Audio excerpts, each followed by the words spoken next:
오늘 본방 끝나고 다 똑같이 생각하셨죠? 야, 이건 김선재가 그냥 안 넘어가겠다.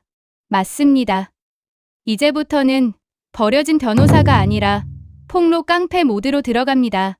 보시기 전에 아니면 다 보신 다음에라도 좋아요, 구독, 댓글 하나씩만 남겨주세요. 그럼 바로 이어서 오늘 방송 이후에 벌어질 법한 이야기 속으로 가볼게요. 김선재는 옥상 난간 앞에 서 있었어요. 손에 들린 꽃다발이 바람에 흔들렸고 그의 손은 차가운 공기 속에서 하얗게 질려 있었습니다. 휴대폰 너머로 스텔라의 목소리가 들려왔죠. 경채 씨, 이제 김선재는 어떻게 할 건가요? 일은 다 끝났어요. 쓸모 단계 지난 사람은 내보내야죠. 당연하잖아요. 그 순간 김선재의 숨이 멎었어요. 오랫동안 삼켜왔던 충성심이 싸늘하게 식어갔습니다. 그동안 자신이 해온 일들, 루시아를 몰아내고 스텔라를 속이고 민두식을 이혼시키기 위해 조작했던 모든 서류들, 그게 결국 자신을 버릴 수 있게 만드는 도구였다는 걸 깨달은 겁니다. 그는 이를 악물며 꽃다발을 움켜쥐었어요. 바람이 얼굴을 스쳤고 김선재는 천천히 휴대폰을 주머니에 넣으며 허공을 바라봤죠. 입가에 억지로 미소를 지었지만 눈빛은 완전히 얼어붙어 있었어요. 쓸모 단계 방해물. 그 말이 머릿속에서 맴돌았어요. 그리고 결심이 들었죠. 그래, 그렇게 나를 버렸다면 이번엔 내가 널 버릴 차례야. 그날 밤, 김선재는 호텔 라운지로 향했습니다. 스텔라가 차를 홀짝이며 우아한 표정으로 앉아 있었죠. 그는 테이블 위에 봉투를 내려놓으며 담담하게 말했습니다. 여사님, 그때 보여드렸던 유전자 검사 결과 가짜였습니다. 스텔라의 눈이 크게 떴어요. 차잔을 들던 손이 미세하게 떨렸죠. 뭐라고요? 세리가 내 손녀가 아니라는 뜻입니까? 김선재는 고개를 숙인 채 조용히 고백했습니다. 맞습니다. 제가 조작했습니다. 민경채 사장님이 여사님을 자기 편으로 끌어들이기 위해 시켰습니다. 죄송합니다. 스텔라는 얼굴이 하얗게 질렸습니다. 차잔이 흔들리며 탁자 위로 차가 흘렀지만 아무도 닦지 않았어요. 그럼 나는 거짓말에 속아서 내 친구 루시아를 버린 거군요. 그녀의 목소리는 거의 끊어질 듯 떨렸습니다. 이걸 어떻게 믿죠? 당신이 또 나한테 거짓말할 수도 있는 거잖아요. 김선재는 고개를 들었어요. 저도 배신당했습니다. 여사님, 민경채 사장님이 저를 버렸어요. 쓸모 단계가 끝났다는 말을 직접 들었습니다. 그 한마디에 스텔라의 표정이 굳었어요. 완벽하던 메이크업 위로 미세한 균열이 생겼죠. 그녀는 차마 말을 잇지 못한 채 창밖을 바라보다가 천천히 자리에서 일어섰습니다. 민경채가 우리 둘 다 이용한 거였군요. 김선재는 고개를 끄덕였습니다. 이제라도 바로잡으셔야죠. 루시아 여사님께도요. 진실을 아셔야 합니다. 며칠 뒤 루시아가 호텔로 찾아왔을 때 스텔라는 이미 눈가가 붉게 충혈된 얼굴이었습니다. 루시아, 그녀는 말도 없이 루시아를 끌어안았어요. 미안해. 정말 미안해. 내가 널 버린 게 아니야. 그게 다 거짓이었어. 조작된 결과였어. 루시아는 놀란 눈으로 스텔라를 바라보았죠. 스텔라는 떨리는 손으로 가방에서 서류를 꺼냈습니다. 이거 봐. 김선재가 조작했다고 고백했어. 세리는 내 손녀가 아니었어. 루시아는 서류를 읽으며 입술을 깨물었어요.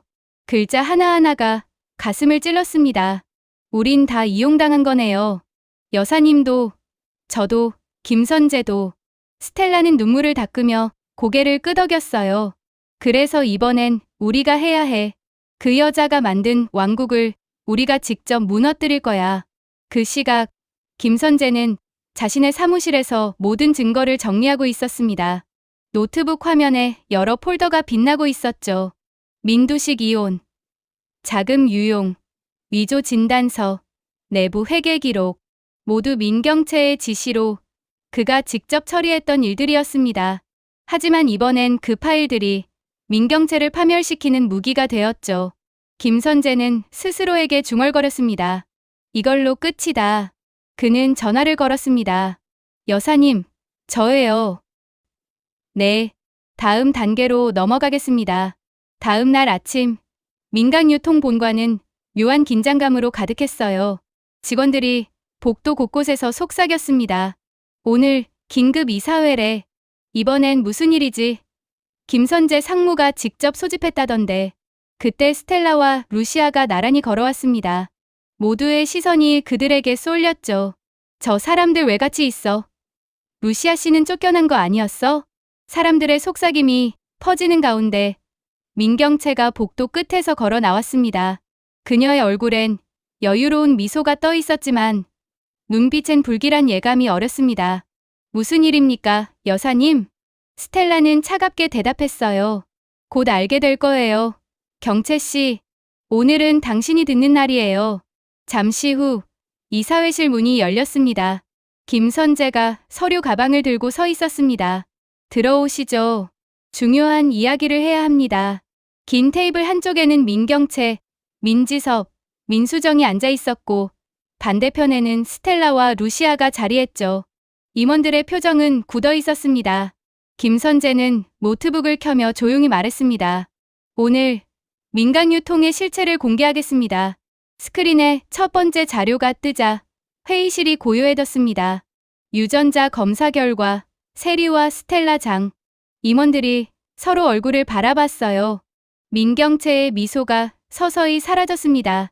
김선재는 마우스를 클릭하며 말을 이었어요. 이 결과는 조작된 것이었습니다. 사장님이 여사님을 자기 편으로 만들기 위해 꾸민 일이었죠.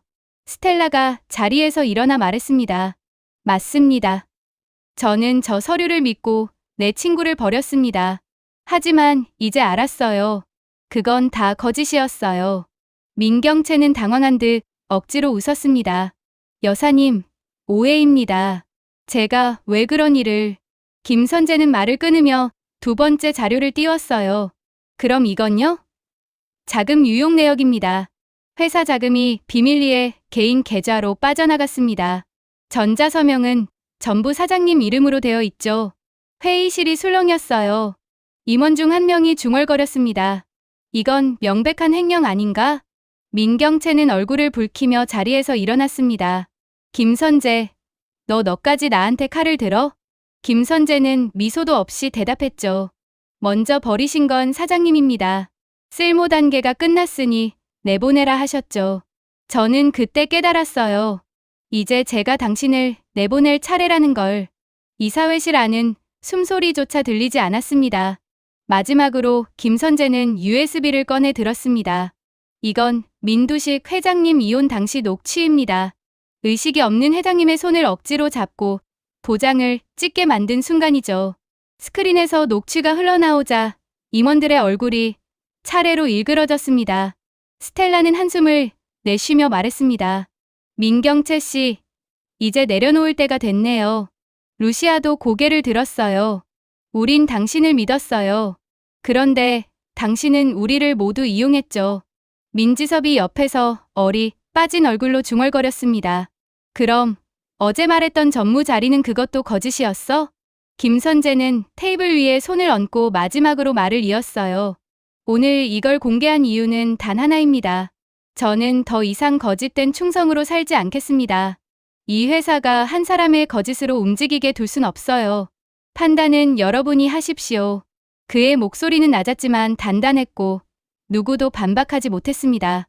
회의실은 정적에 잠겼고 스텔라의 눈엔 묘한 안도와 분노가 동시에 떠올랐습니다. 루시아는 고개를 숙인 채 손끝을 꼭 쥐고 있었죠. 그리고 민경채는 아무 말도 하지 못한 채 굳은 얼굴로 김선재를 바라봤습니다. 그날 이후 민강의 왕국은 조금씩 금이 가기 시작했습니다. 버려진 변호사는 가장 위험한 내부자가 되었고 그가 던진 한 장의 서류, 한 개의 USB가 모든 것을 바꾸기 시작했습니다. 그리고 사람들은 속삭였죠. 김선재, 이제 복수의 서막을 열었구나.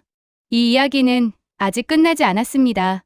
다음에는 민경채의 반격이, 그리고 김선재의 진짜 계획이 밝혀질 겁니다. 시청자 여러분, 이번 편이 마음에 드셨다면 좋아요와 구독, 그리고 이번엔 선재 편든다 댓글 하나 남겨주세요. 다음 이야기에서 김선재의 복수는 더 깊어질 겁니다.